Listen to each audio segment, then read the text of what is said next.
La souffrance peut être bénéfique à notre évolution car elle nous amène à prendre conscience des mécanismes qui nous régissent et qui ne sont pas efficaces pour évoluer dans le monde. Cependant, il est important de distinguer l'homme réel, qui est composé de tous ses corps, de l'homme psychologique, qui se croit être le représentant de tous ses corps. L'homme psychologique cherche à contrôler sa vie selon ses désirs et ses peurs, mais il atteint un point où il ne peut pas contrôler l'extérieur. Et c'est là que la souffrance apparaît. La souffrance est le refus de la mémoire de se transformer et se manifeste également dans les pertes que nous refusons d'accepter. La souffrance est un frein à l'évolution lorsque l'individu avance seulement sur le chemin psychologique, mais elle peut être bénéfique car elle nous oblige à nous en remettre à quelque chose d'autre, à découvrir nos lacunes et à collaborer intelligemment avec les autres parties de nous-mêmes. La souffrance est inhérente à l'homme psychologique, par à l'homme réel, et le corps physique ne souffre pas s'il est anesthésié, c'est-à-dire si la conscience psychologique n'a pas connaissance de la douleur physique. Selon l'auteur, le corps physique ne ressent pas de souffrance, mais c'est la conscience psychologique de l'homme qui souffre. La souffrance amène l'individu à prendre conscience de ses lacunes et est l'ennemi de l'orgueil. La souffrance est causée par des événements imprévus ou répétés qui ne correspondent pas au concept de l'individu. L'homme recherche l'expérience pour contrôler sa vie et avoir une certaine sécurité, mais il se lasse des expériences répétitives. La psychologie de l'homme est impressionnable et manipulable, cherchant constamment de nouvelles expériences pour se rassurer. La souffrance est acceptée et mémorisée, mais ne correspond pas au concept de jouissance corporelle. Tant la jouissance que la souffrance mènent finalement à la souffrance, car elle ne provoque plus l'impression de nouvelles expériences. La souffrance peut être bénéfique si elle conduit à une prise de conscience de l'illusion de l'ego et de l'absence de contrôle sur la réalité. L'homme psychologique, identifié à son ego, recherche des expériences pour se rassurer, ce qui peut entraîner des souffrances. Cependant, la souffrance n'est pas toujours perçue de la même manière par tous, car elle dépend des schémas de programmation de chaque individu. L'évolution de l'ego n'est pas nécessairement ce dont l'individu a réellement besoin, car l'ego croit avoir des besoins et des parts. L'énergie supérieure peut être trouvée dans l'énergie vitale, physique ou mentale, mais l'ego décide comment l'utiliser, entraînant parfois un gaspillage d'énergie et des souffrances. La perception de la souffrance est donc subjective et dépendante de l'ego. Ce texte soulève des réflexions sur le rôle de l'ego dans l'évolution de l'être humain. L'ego est considéré comme une croyance de l'individu qui perturbe les mémoires de l'âme. Bien que l'individu puisse chercher à évoluer, son évolution ne se déroule pas toujours comme il le souhaite. L'ego ne possède pas d'intelligence et ne peut pas se développer, il se contente de vivre des expériences pour combler ses désirs et sa peur de ne pas être satisfait. Cependant, l'évolution réelle de l'être humain ne dépend pas de l'ego, mais de son identification à l'ensemble et de sa connexion avec des énergies supérieures. L'ego doit acquérir de l'expérience pour se rendre compte de ses limites et finalement se soumettre à des énergies plus élevées. L'individu peut évoluer dans son individualité, mais son évolution ne peut pas dépasser celle de la masse dans laquelle il vit. Finalement, on soutient que l'évolution de l'homme n'existe pas réellement. L'évolution collective de l'humanité est influencée par l'individu psychologique qui cherche des expériences pour nourrir son intérieur.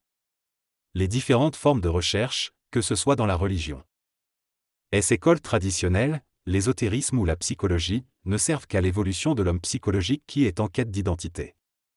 Cependant, cette quête de l'individu psychologique entrave l'expression de l'être réel dans la matière et empêche le contact avec les plans mentaux supérieurs. Cela entraîne des souffrances karmiques liées à la culpabilité et à l'apprentissage de l'homme, qui cherche à manipuler l'extérieur et à rechercher le plaisir et la souffrance. Néanmoins, la souffrance est nécessaire pour permettre à l'ego de se tourner vers une énergie qui permettrait de l'éliminer. La souffrance peut être raccourcie par l'observation, mais cela dépend de qui observe. Si c'est l'individu psychologique, il découvrira également de la souffrance dans l'observation, tandis que si c'est l'énergie mentale, il n'y aura pas de souffrance dans le plan psychologique lors de l'observation. Dans cette réflexion, il est mentionné que dans la conscience humaine, il ne peut y avoir qu'une seule conscience à la fois, qu'elle soit psychologique ou mentale. Le mental permet de prendre conscience d'un phénomène et de bannir la souffrance.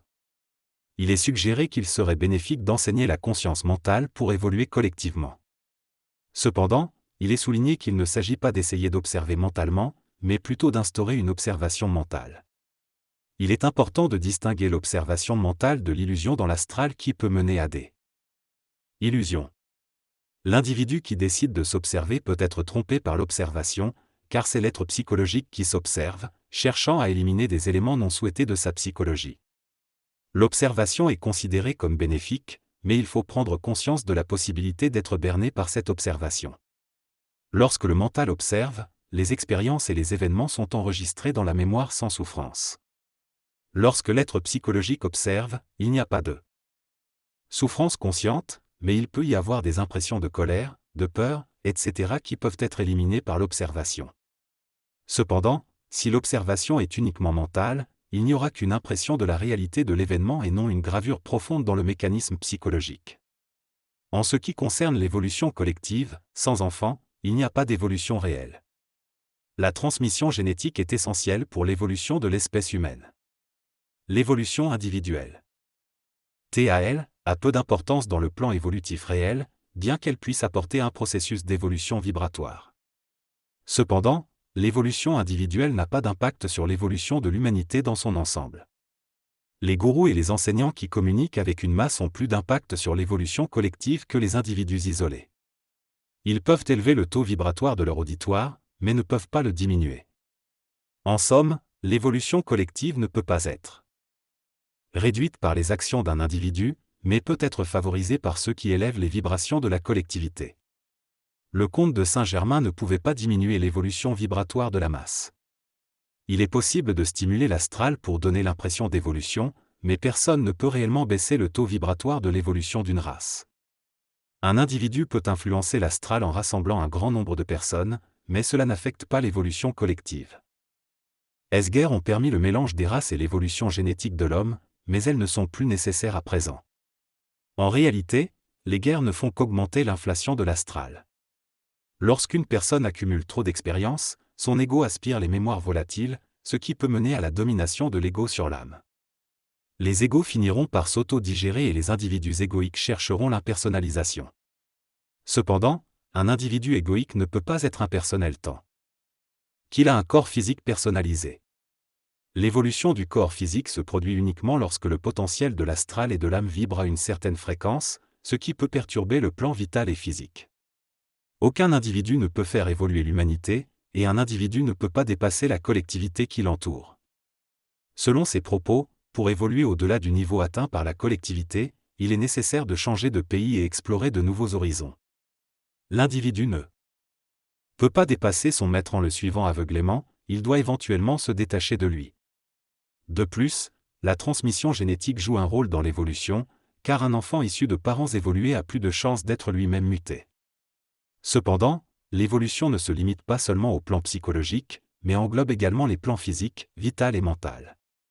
En ne procréant pas, on impacte principalement l'évolution psychologique de la collectivité. La mutation physique est liée à la mutation psychologique, et si l'on ne transmet pas cette mutation à travers la procréation, les futurs enfants devront effectuer le même travail pour évoluer. Cependant, les exceptions existent, notamment lorsque l'individu éduque et que ceux qui l'éduquent engendrent après avoir muté. L'homme est un être psychologique qui évolue à travers différentes expériences et transformations de son corps physique. Certains enfants doivent être engendrés pour servir à certaines fins dans les années à venir, mais cela n'est pas essentiel à l'étape actuelle du processus évolutif. L'homme est manipulé par sa propre pensée et ne doit pas chercher un manipulateur extérieur. L'âme est l'enveloppe de l'être psychologique et peut emmagasiner différentes informations et expériences. L'homme doit observer les choses qui émergent et décider s'il les laisse se développer ou non. La peur est une attitude mentale qui permet à des forces extérieures de manipuler l'homme. Il ne faut pas craindre les forces sataniques, car elles ne sont que la manifestation de l'ignorance dans les collectivités. Il est préférable de ne pas se laisser manipuler et de ne pas dresser les autres à nous manipuler. L'idée exprimée dans ce texte est que la manipulation existe dans le monde astral et que les individus sont susceptibles d'être manipulés par des forces invisibles.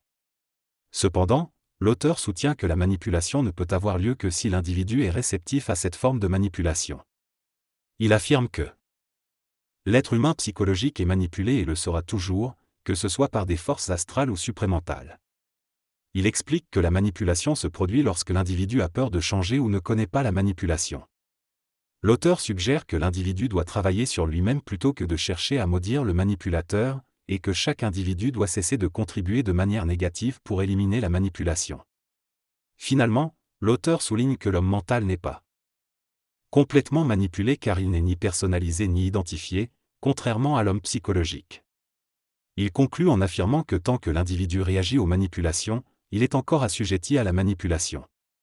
Le texte parle de la pollution du mental et de l'astral, et de leur expression à travers le véhicule de l'expressivité. Il souligne que le mental est pur, mais qu'il a besoin d'un véhicule pour s'exprimer clairement.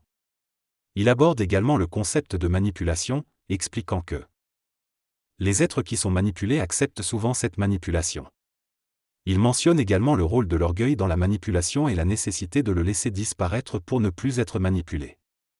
Il présente ensuite la différence entre l'homme réel et l'homme psychologique, et souligne que l'homme psychologique cherche à évoluer en canalisant l'énergie de l'homme réel, mais que l'évolution en tant que telle est une illusion.